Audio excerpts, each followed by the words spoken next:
when you are facing challenge related with radicalism or related with egoism and unfairness around the world, data became a huge ally to demonstrate what is needed and to demonstrate how the things that we are doing work.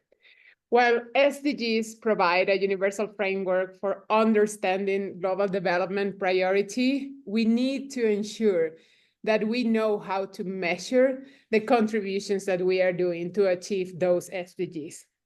It's complex because for most people, SDGs are more related with policy than with actions. And that is why we need to use impact measurement to demonstrate the outcomes that our initiative are having and to demand a more systemic approach in measurement and evaluation of what we are doing.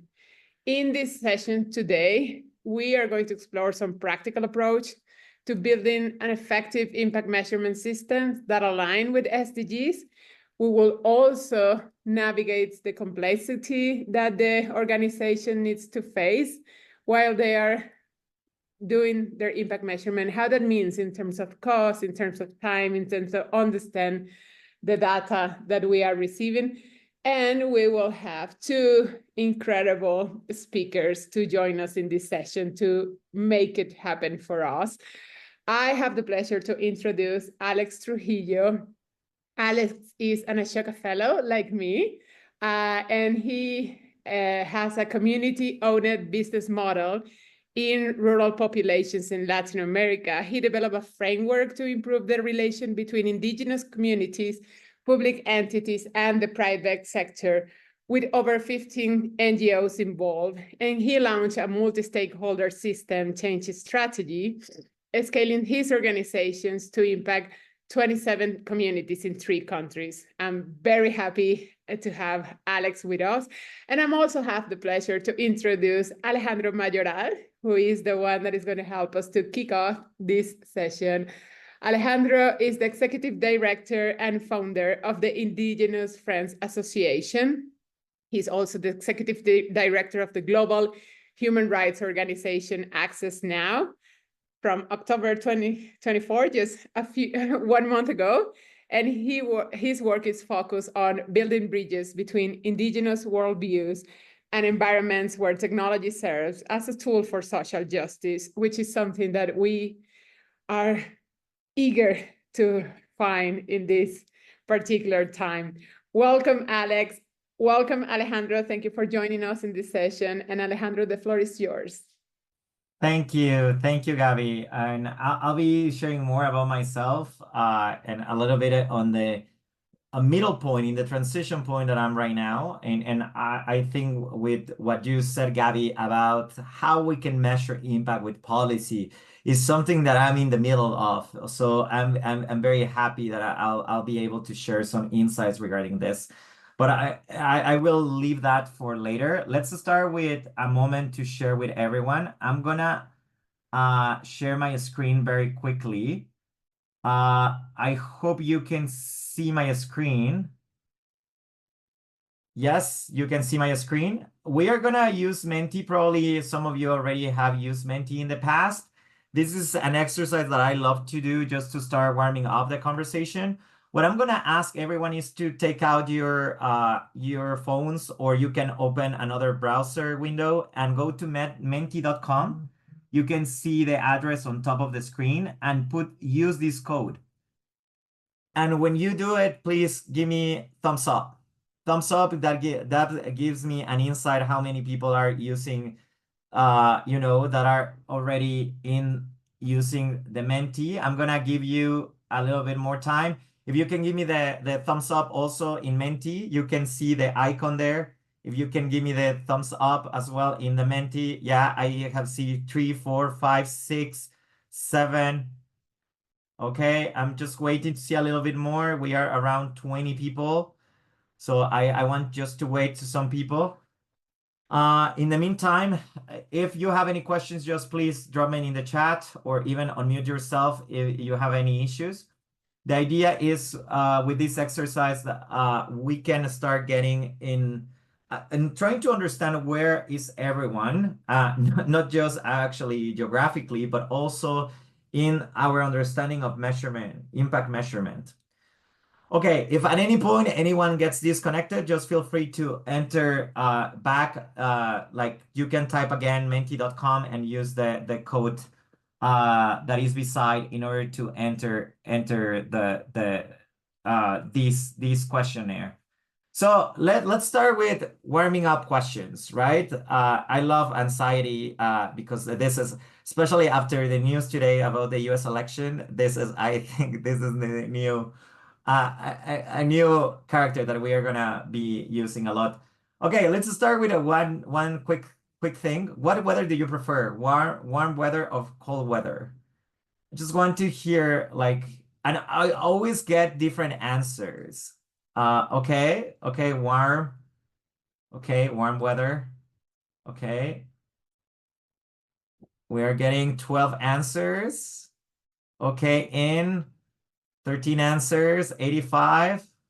Okay, this is really interesting. I always like to ask the audience, and of course, feel free to answer in the chat. Why is the preference of warm weather above cold weather? And let me tell you, because I have been like some of the feedback that I received in the past is that cold weather, like if you get into a shelter, you can get rid of the cold if you are wearing a lot of clothes, but with the warm weather it's a little bit more challenging because commonly you need more power and you need the AC, right? So but it's interesting because commonly warm weather is the preference. Anyway, this is just an example of the questions. And now I'm gonna ask you to pin in the map where are you taking this session. So to understand a little bit where we are in the world, just you can go and pin. Okay, we have people, I think Bolivia, Europe, excellent. The US, oh my God, I feel you folks, the people in the US. Okay, Europe, we have 7 answers. Europe,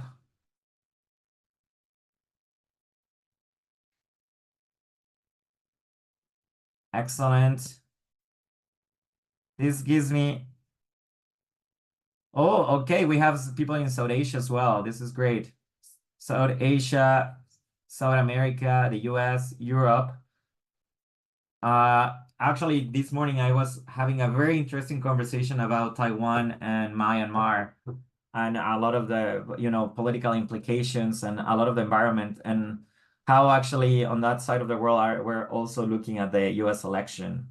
So very interesting what is going to be unfold in the next couple of weeks. Thank you. And we have someone in Canada. Perfect. As me. I'm in Toronto, by the way. So I'm another person in Canada, and we have someone in West Africa. Excellent. Excellent. That gives me a very good understanding where we are. Perfect. Okay, next question. How is your energy today? And I want just to have a sense of where is people today, mentally, physically, emotionally, and spiritually. And just to know, especially when it's part of my presentation, and also Alex, you can calibrate where people is. Okay, spiritually we are high today, which is great. Physically we're a little low, which is interesting.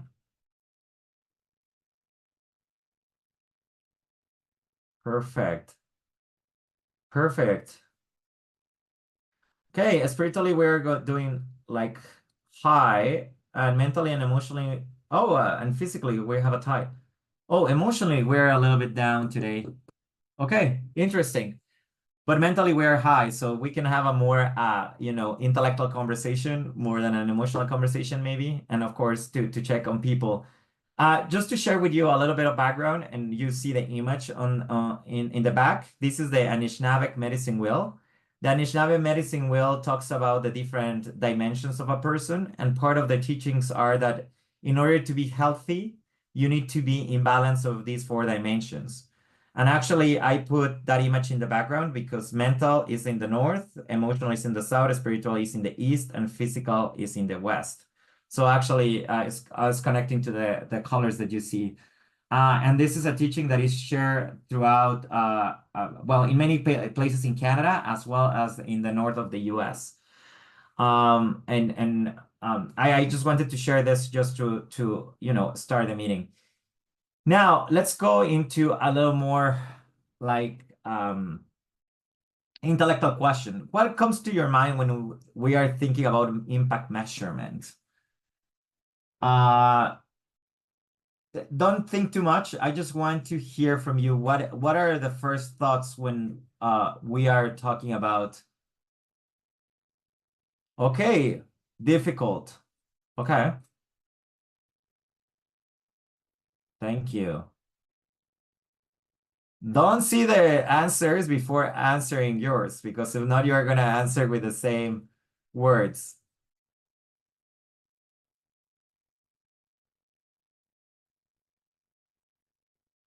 Excellent.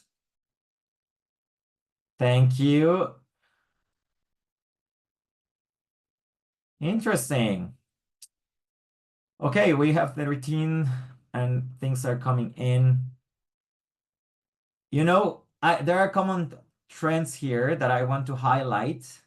Data, of course, and we will be talking more about data. How important it is, the difficulty of doing it, and I would say difficult is connected to tricky, but there is an important part about transparency and positive change, and support. There is also support. Some people mention support, which is great. One thing that I just want to highlight, and I think this is going to be part of my presentation, is in this part of tricky and difficulty, how we can start, start thinking out of the box a little bit on how we can measure impact, especially in the current environment where we see as civil society that things are shrinking. So how we can start thinking differently. And I think, of course, the US election today is just giving us another very key moment for us to start rethinking how we are talking about data. But I think it's important to see the common threads with this group that is tricky, difficult, but also acknowledging the importance and the positive change and transparency. Finally, and just before I pass it to Alex, I just want to ask, which tools are you and your organization using to measure impact? Maybe you have too many, or maybe you're using several. Feel free to answer the main ones. I just want to have an overall understanding what are the type of tools that you are using in general. Of course, like later in the session, we can go in details. And of course, at some point, we can maybe discuss some of them. But I just want to have a general understanding of the tools. Okay. Okay. This is great. Okay, perfect. Excel, interviews, Python, databases, storytelling, behaviors, surveys, interviews, observation. Excellent, people. Thank you. This is providing a lot of context to Alex and myself and how we can position ourselves. And also, and it's not a bad answer, it's good that and I can tell you from my personal experience, and I will go in details more in my section. But also when I started and when I started writing my first grants and writing my first proposals, I didn't have any data as well, and it was very difficult for me. So how from this we can start developing something that makes sense for us. So with that being said, I'm gonna just allow the next slide. If you have any questions throughout the presentations, you can put them here so we can address all of them at the end. And we can see all the questions throughout the presentation. So I'm gonna leave that there, and I'll get back to Kami. Kami, I think you have the next part, or maybe Gabby. Sorry, maybe I'm Yes, just pick up your go slide. back to you. Yeah, Yeah. thank you, Alejandro. Yeah, the next part we are going to hear from Alejandro.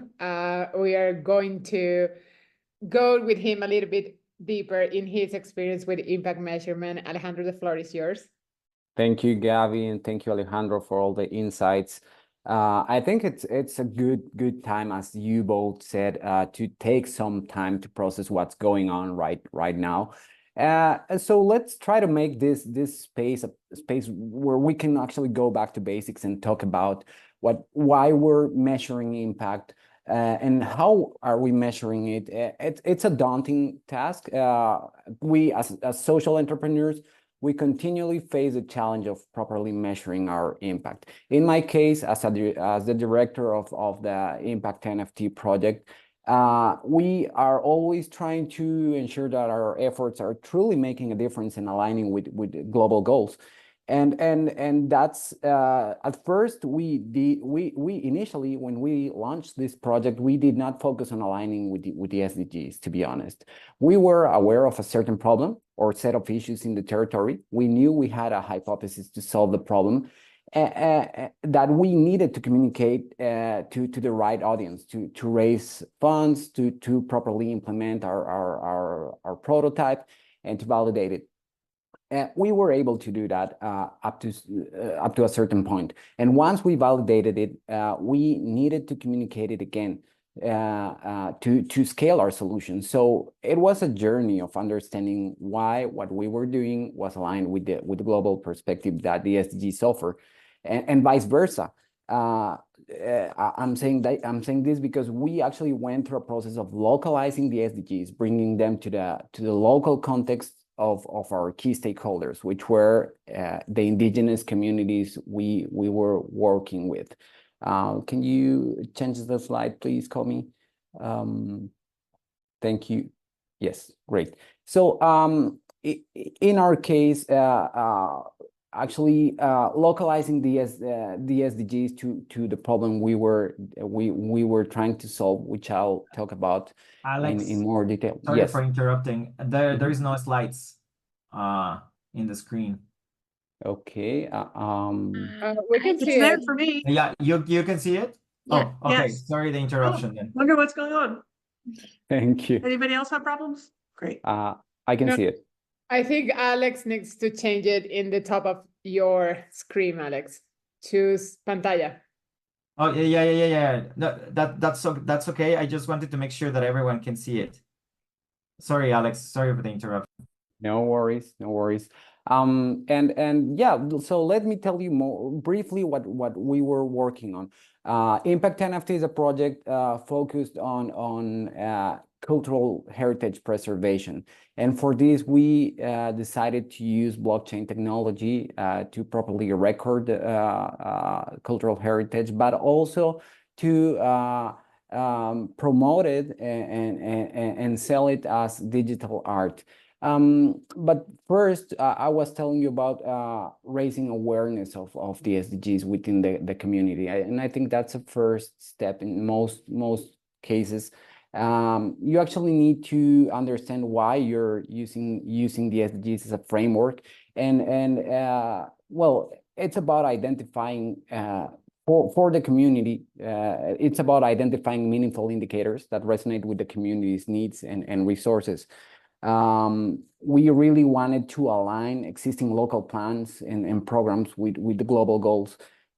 For this, we consulted on their local priorities to develop a shared vision, and we invited diverse voices to lead what was a steering committee to offer support to the communities and mostly to enable their participation and ensure the project's sustainability.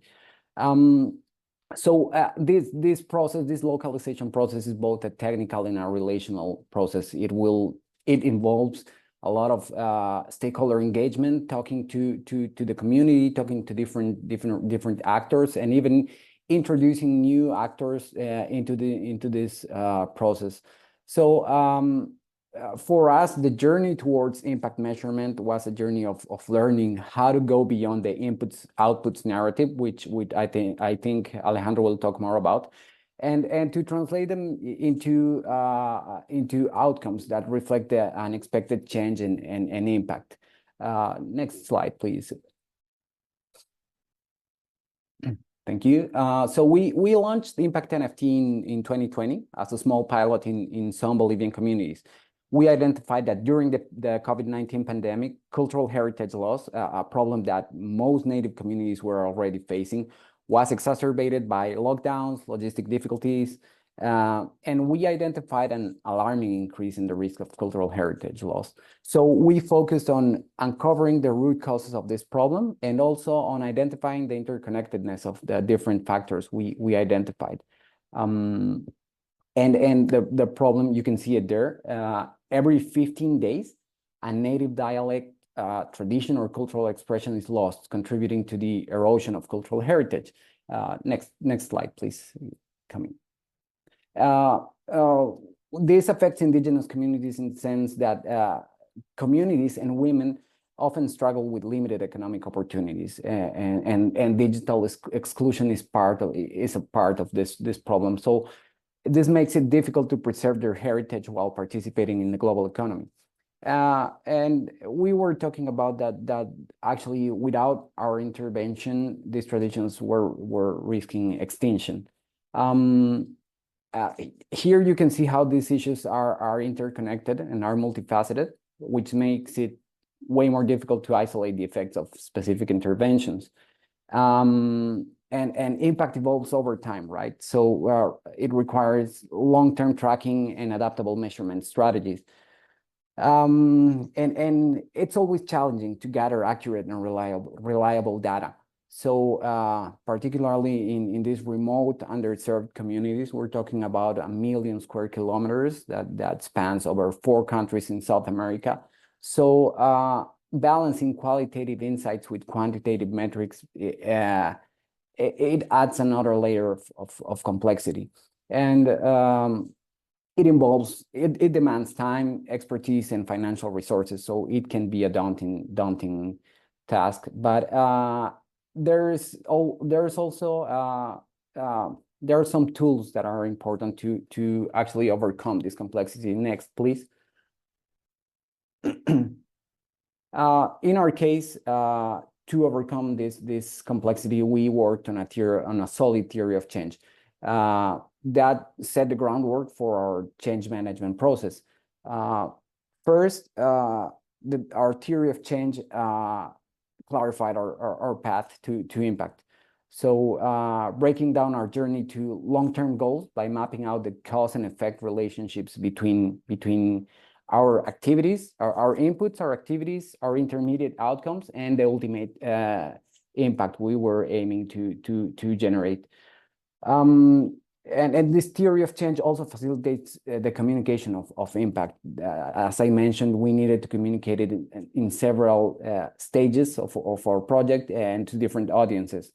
So it also guides data collection for impact measurement, and I'll show in the next slides how it contributes to actually highlighting key milestones and indicators across the impact pathway.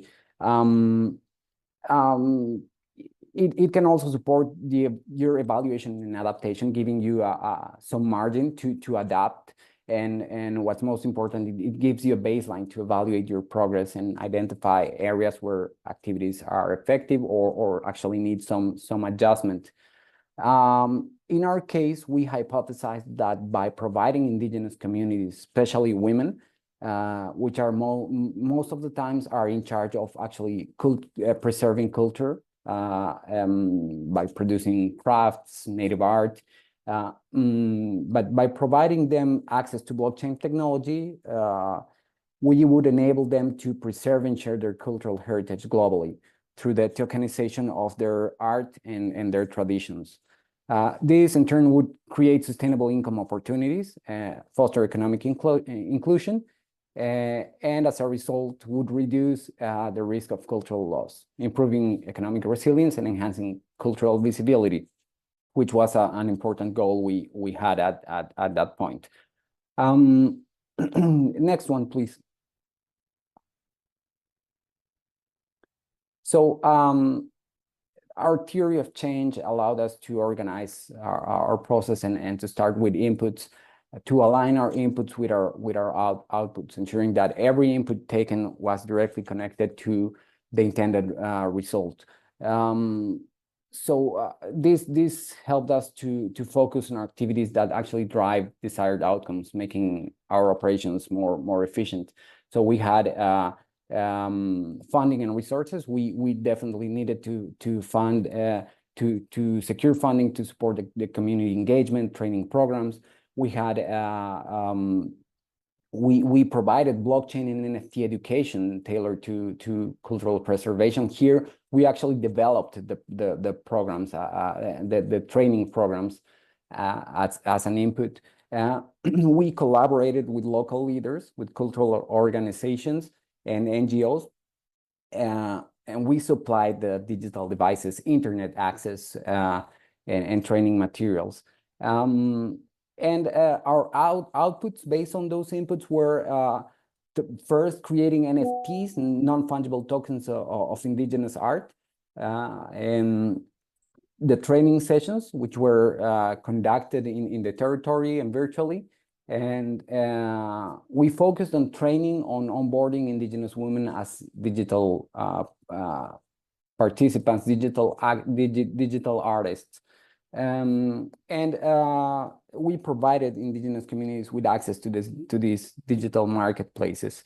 These were our tangible outputs, and we established partnerships for exhibitions, sales, and showcasing of the NFTs to wider global audiences.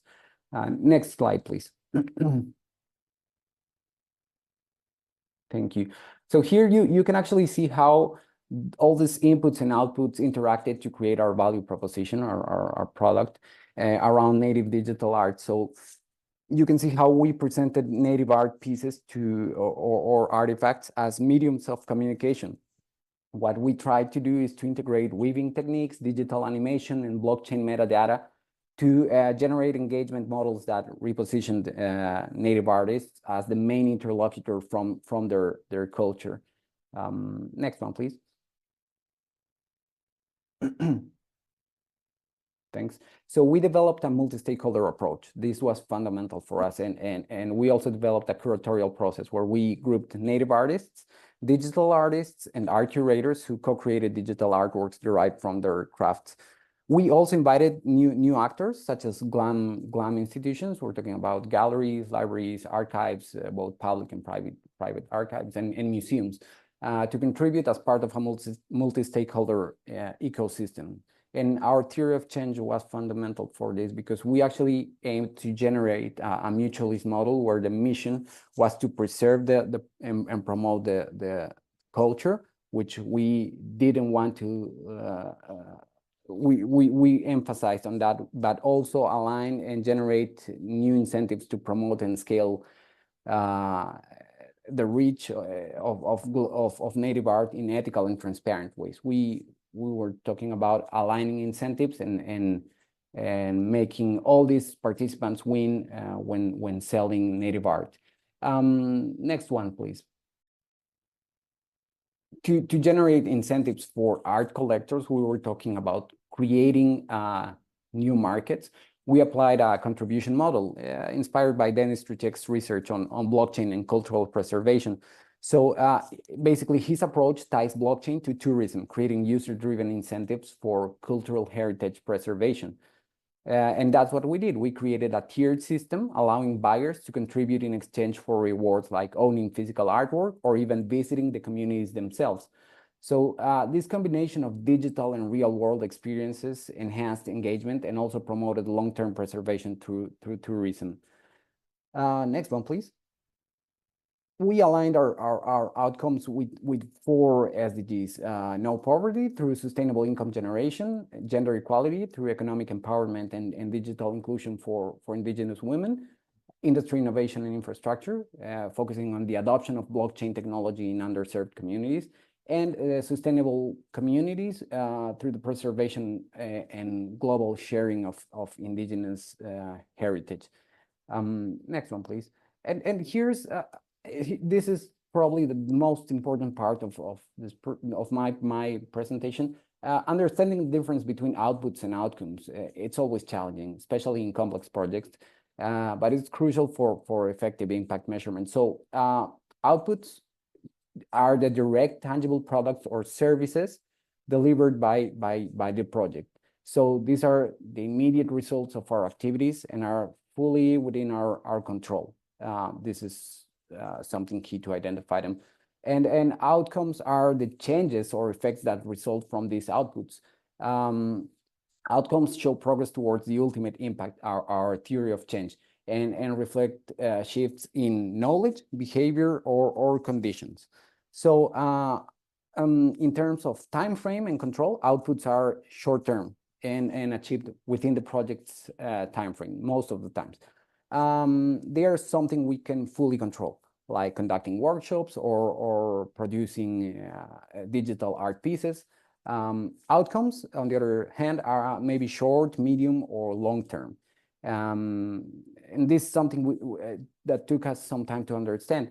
And they actually depend on how the participants or the environment respond to this output. So a quick example would be one of our verticals in Impact NFT. The previous one. Thanks. So in Impact NFT, to improve digital literacy among the indigenous communities and native artists, first, we developed and structured training workshops, which were our inputs. An output was conducting 20 digital literacy workshops, something directly measurable and within our control. And then you have short-term, medium-term, and long-term outcomes. Short-term outcome was the participants demonstrated increased digital skills, showing early progress in terms of knowledge. A medium-term outcome was that indigenous women used their new skills to create and sell art online, reflecting a change in their behavior, because this was the first time they were actually selling products digitally. And the long-term outcome we expected were they improved economic resilience and cultural preservation among these communities, which was our ultimate goal in terms of changing market conditions for them. Next one, please. Can I ask a question, Alex? If you can Sure. go back to the last slide. I think this is the most challenging thing, is to showcase, I like how you broke them apart by behavioral change, knowledge change, and the conditions in their lives. So do you do things like a what the family income is, or the income of the woman when they start the program, and then what the family income is a year later? Because then that would show even higher increase, whether it's increase in family income or education levels of children, those types of things. But obviously, you talk a little bit more about how that's so hard to show and track. Mm-hmm.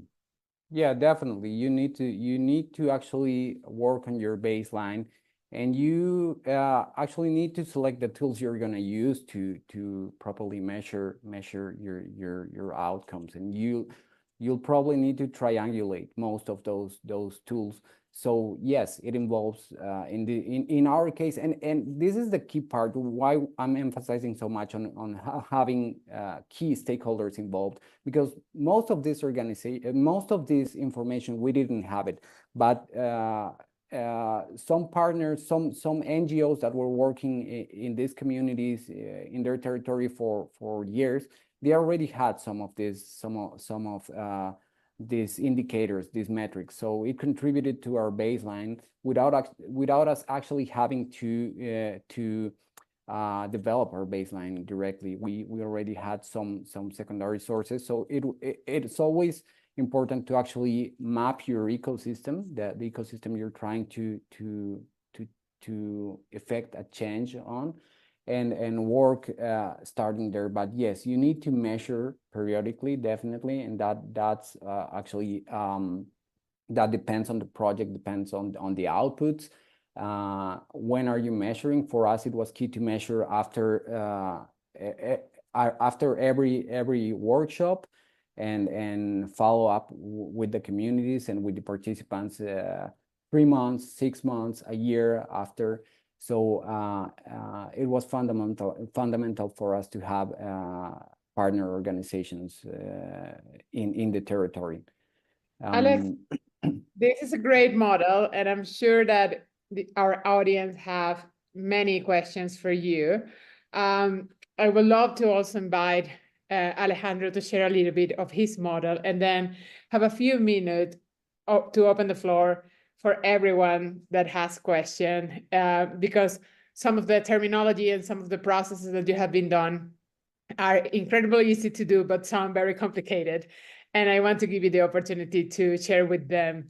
But first, Alejandro, can you please tell us a little bit about your model and your experience with impact measurement? Yeah, of course, Gabby. I'm just gonna ask you to keep track of the time because I know that we have limited time and I can talk a lot. As I mentioned before, I'm in a transition moment. As it was mentioned at the beginning, I was the founder, but I'm not currently the executive director of the Indigenous Friends Association. That organization is an organization that is creating a lot of programs around digital literacy and Indigenous communities across Canada. That was my past organization that continues doing this work in many different regions in Canada and the US. But right now, I'm as it was mentioned, I step in as the executive director of Access Now, that we are a global organization working to defend and extend the digital rights of communities and peoples at risk. And I was thinking about this session, and I really want to. I could go in many different directions, folks, and I really can. I started talking a lot about the work around Indigenous communities, but also the work of Access Now. I think I wanted to highlight an example about policy and going around more about policy, because I think that is where sometimes commonly, and at least in my experience, it was my struggle to navigate this language of impact, outputs, outcomes. So that's going to be my focus in my intervention. Provide you an example from Access Now on how we are measuring impact and how actually this can be connected in many different ways. Next slide, please. So Access Now is an organization that defends and extends the digital rights of peoples and communities at risk. It's as a grassroots global organization, we partner with local actors to bring human rights and agenda to use. Development and governance of digital technologies, and to intervene where technologies adversely impact our human rights. So it's a big mission, and this triggers a lot of different actions. Next slide, please. So one thing is we have four streams of work, and just to give you a little bit of debrief of our work, we have technical support that is through a helpline that we provide technical support to human rights defenders in many different jurisdictions that are being tracked by governments, by companies, in order to, of course, stop their work around defending human rights. We have a strategic advocacy arm that focuses in policy making, that I'm going to be focusing in this part in my example. In the grassroots grant making, we provide a small grants for organizations across the global majority in different key regions and key topics around digital rights and convenings. Convenings is about how we can bring different stakeholders in the same place, and one main place to do that is RightsCon. That is an event that is going to happen this year in Taipei, in Taiwan. So anyway, that is just a very brief explanation of the work that we do. But let me jump to the outputs and outcomes, and because I think this can be very useful. Next slide, please. So what is an output? And especially what is an output for Access Now? And especially and again, I'm gonna be focusing in the advocacy part. What is the type of outputs that we have? The direct products or services generated by Access Now activities. And what are the characteristics that are immediate, measurable, and often tangible actions that support our advocacy or technical support? So examples of that output can be launching a campaign or advocacy initiative, publishing reports or open letters to US lawmakers on spyware abuse, for example, and this is something that we always do. and providing material or financial assistance to at-risk communities. This is a little bit of the grant making. So as you can see, there are very specific activities that are, this is just what we are doing as the groundwork in order to start triggering a potential impact. Next slide, please. What is an outcome? What is an outcome? Like when we start talking about those type of activities, how we jump to outcomes.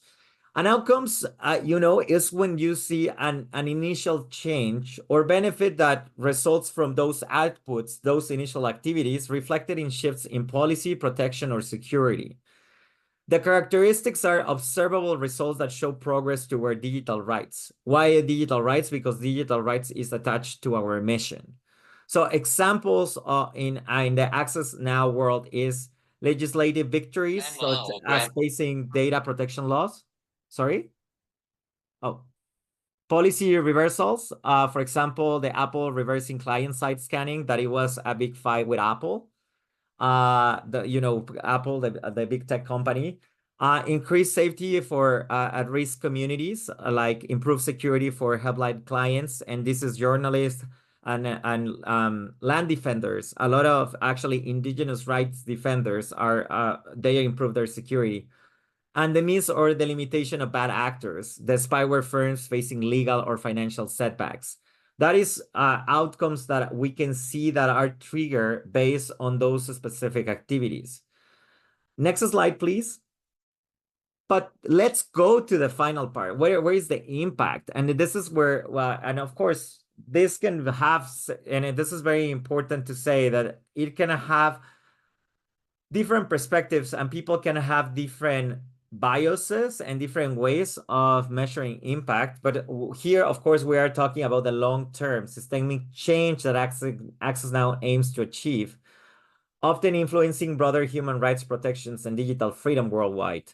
So, of course, characteristics of this type is lasting effects, often harder to measure directly, but visible over time in society and policy shifts. So in here, I am putting just some example, straightening digital. Sorry, can you go back, please?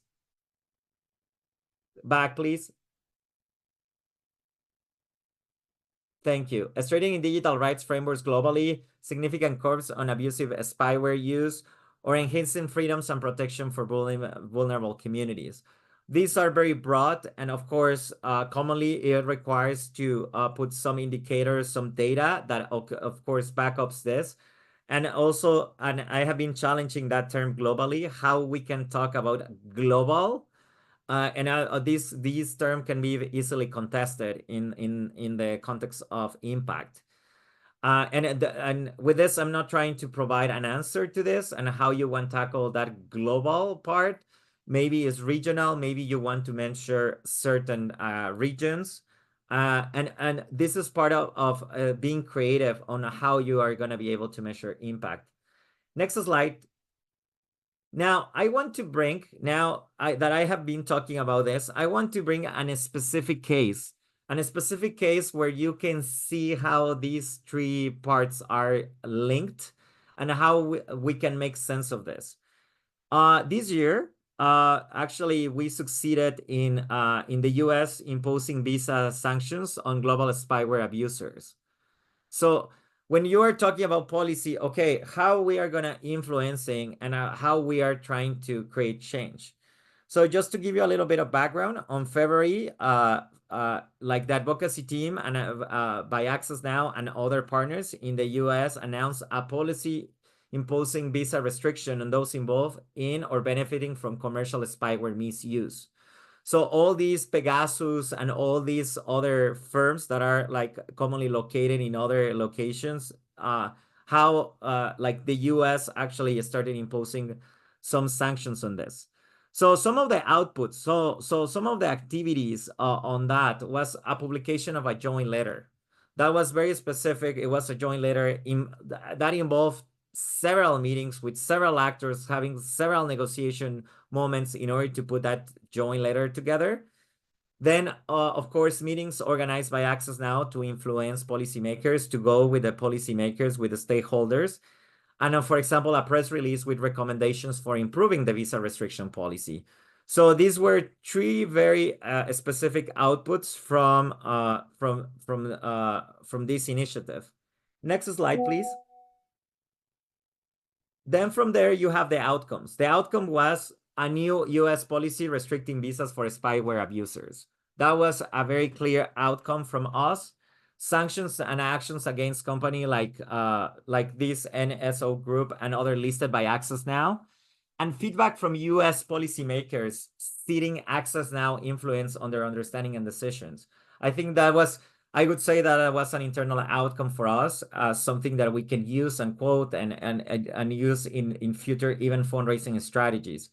So those were the outcomes. How you measure the impact. The impact is the long-term curtailing of spyware misuse on a global scale, because now they don't have access to the US market.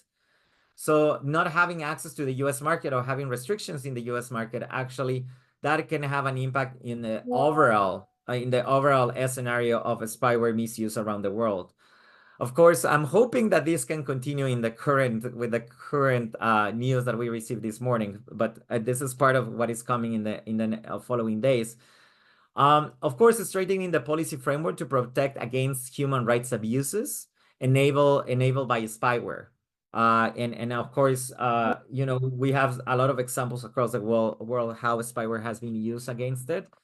And progress toward transparency and accountability in regulation for surveillance technologies. And that is, of course, triggering another bigger conversation in many different ways.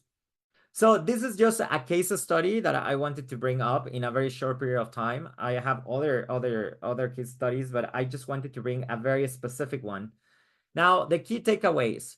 The outputs. What do we produce to drive our mission forward? What is the type of activities that you can, and of course, you need to here connect your resources that you have, resources, and I'm talking about capital, human capital, like what is the talent that you have within the organization and what is the financial resources that you have. The outcomes is the shifts and protections resulting from these efforts and impact, the ultimate change, right? Where you want to see this change in the long term. And this requires a lot of analysis, and it's not something that will come up on the first hand, that will require several cycles. In order to produce the outcome and the output that I just showcased, it took several cycles. It was not very evident in first hand. So it's very important that throughout this process, you have several feedback processes in the workflow. So actually, you can always continue reconvening and checking your strategy. So this is what I wanted to convey to you today, just as a starting point, and how actually we can, especially with policy, sometimes it's very difficult. And I can tell you from my experience, when you are working directly in grassroots efforts, is in quotes easy to measure the number of workshops, the number of beneficiaries, the number of actions that you created. But when you are talking about policy, it becomes a little more blurry. So that's why I wanted to bring this as an example.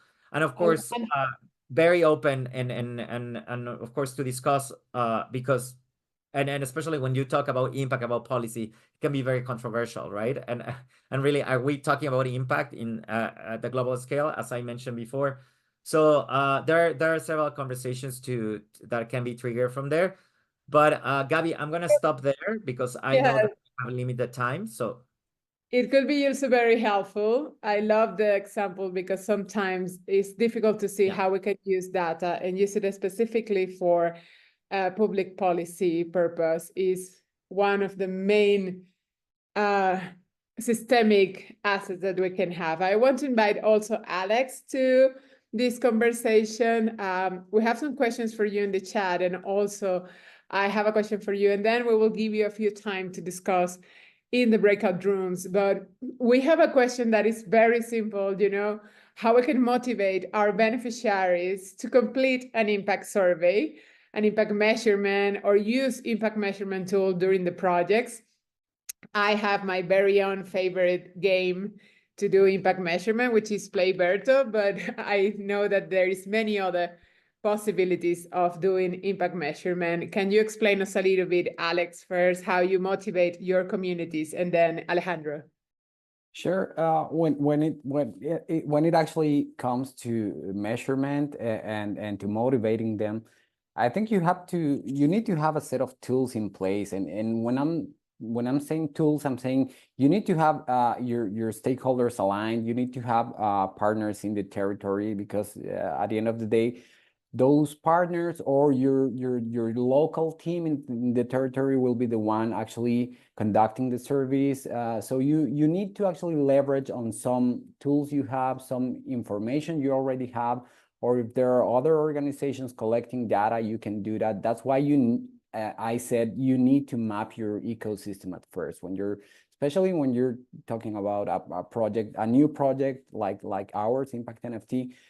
We first mapped our ecosystem, identified stakeholders, and we built alliances in that. So it made it way easier for us to collect, because it's challenging to actually conduct a survey after 6 months. You might not even have the same people that were in your workshops. It's always difficult, but I think it's about making a good planning exercise at first and having those mechanisms in place. Great. Thank you, Alex. I want to change a little bit the question for you, Alejandro, because you mentioned something that is very interesting, which is the difference between outcomes and real impact. And it's very easy to confuse and say, well, we are having a lot of impact because we did 20 workshops, but we don't know how those workshops impact the community. Can you explain us a little bit about those different, because that is something that organizations always struggle to categorize in their impact measurement? Yes, Gabby, I don't want to say that this is the general rule, and I want just to be cautious about this. But commonly, when I'm working with my team around, let's start, putting a proposal together. Of course, having the theory of change, and Alex already mentioned, theory of change really helps you to not to reinvent the wheel every time that you apply for a grant.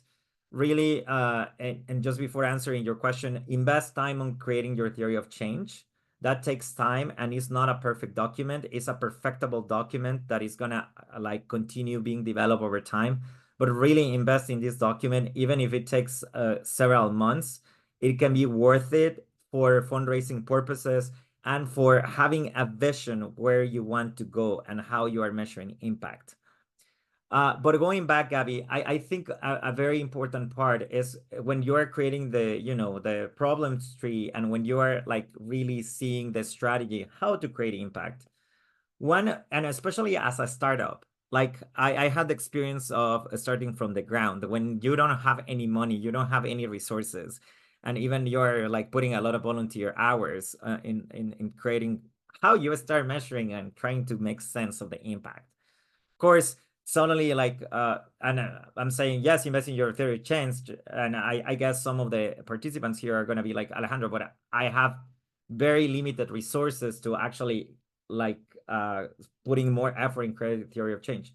So my first insight, in order just to start moving the wheel and actually getting somewhere, is always think about the outputs more as activities. Activities, what is the type of activities that you want to do within your organization?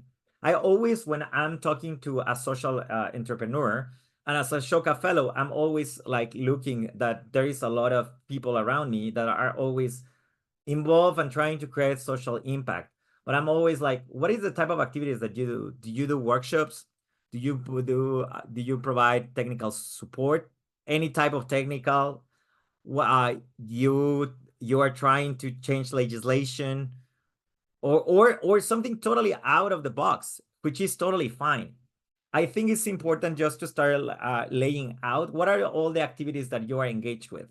And just let's be completely transparent. And especially in the startup world, when you have very limited resources, probably you receive a first grant, and with that first grant, you started delivering activities, and you are basically having very specific activities based on that grant, which is fine. And actually, that is part of the development process of the startup cycle of an NGO or a non-for-profit. But from those activities that you already started to lay out, yeah, start detecting which ones are your strengths. Like we discovered that we are very good with workshops, and actually our target audience are really very receptive of workshops. And as I also realized early in my career, people are tired of workshops. They don't want more workshops. They want something completely different, completely different approach. So Yes. this is where I think is to have a little bit of this like constant reflection on and starting with the outputs. Just start first with the outputs. What are the really where you want to focus? And going back to my example is workshops. What type of workshops? And then it's when you can start start envisioning where is going to be the outcome. The outcome is, for example, if it is going to be something really related to finances, maybe it can be very straightforward. The outcome will be in the difference of income. And then Yeah. as Debbie mentioned, you can have different data points to actually measure that, right? Mhm. I can give you just a quick example from my organization in Mexico. We did a lot of social financial training for women, for indigenous women, and they started creating these collective banks.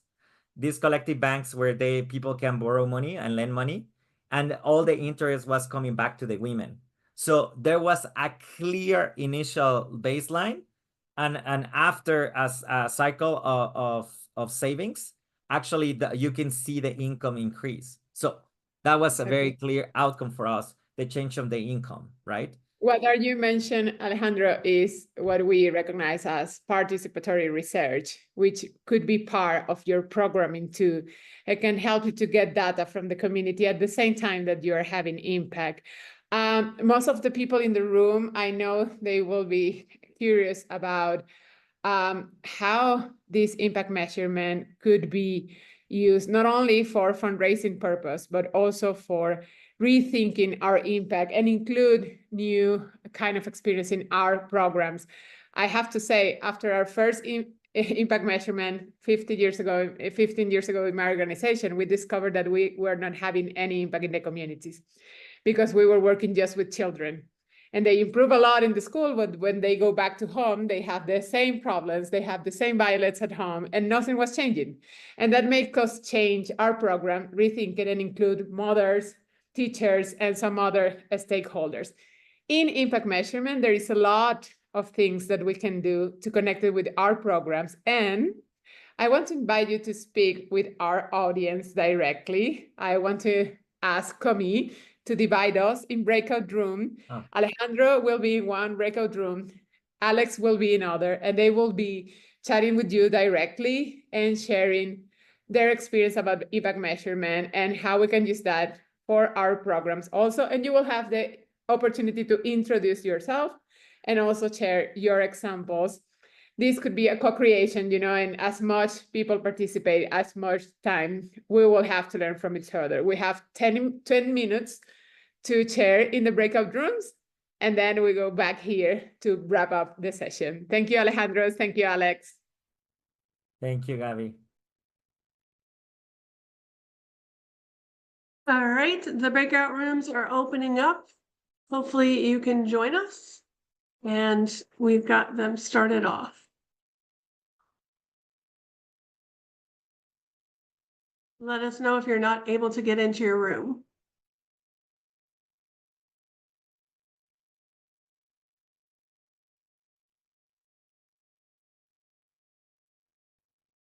I'm gonna move. Well, I don't know, but we have a fantastic conversation in group 3. I was very lucky to be with Viet and Levo. And we spoke a little bit about the difference between impact measurement, impact assessment, and reporting.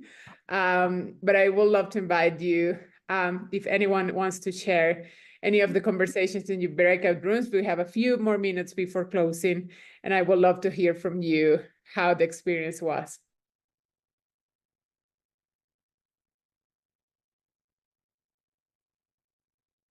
Well, you're super quiet. That means was very I have a question, not about the experience of the breakdown rooms, but a question for Alejandro. It's about your motivation. Why did you decide to start a social business? Oh my God, Miriam. I think it was driven from who I am as a person, and how my identity was impacting a lot of my decision making, in this case being indigenous, have indigenous roots, and how in my context a lot of indigenous communities have continued being facing a lot of issues. That was a first motivation. But the second motivation is as well to this is as an entrepreneur, is how we can start like doing things differently, how we can start thinking out of the box about how we're tackling these problems. And what I saw at the time that I needed to make the decision, it was that there was always this approach that was failing and failing and failing and failing and failing. That suddenly, why we are not trying something else? And suddenly I raised my hand and I said, oh, is there anyone there? And they told me, Alejandro, there is no one. If you want to do it, if you want to do it, you need to do it yourself. So that was my answer. We can do another session about motivations for creating social. Definitely. Great. I want to be respectful of everybody's time, especially Alex and Alejandro, who has been a fantastic speakers. Debbie has a survey for us to close, because we also measure everything we do. We hope to see you in our next session, but right now we will do the poll before closing. This is an example of how you can get your beneficiaries and make them respond, because they are with you and you do it at the same time without let them leave the session. You're very welcome to share your insights on these sessions. And so you should have the poll up there. We'd love for you to take the time to do that. It's our impact measurement, of course. We did put in the chat the upcoming impact measurement session with the team from School Foundation, talking about some of the lessons learned with their fundies, and Echoing Green as well. So we'd love you to join. That's the third session in this series, but then we're launching another series in the beginning of the year. We will put in the chat here, because we like to end on time, but we'll put in the chat some other upcoming events. Watch for your email. Once we get the video, we'll share an email response with the PowerPoint slides and all the information from today that we gathered, so that you're able to share it with others as well. So, and once again, thank you so much, Alex. Say goodbye in your native language. Thank you. Thank you. Thank you for organizing this session. Thank you, everyone. Thank you, everyone, for coming. Yeah. Thank you, Alex and Alex.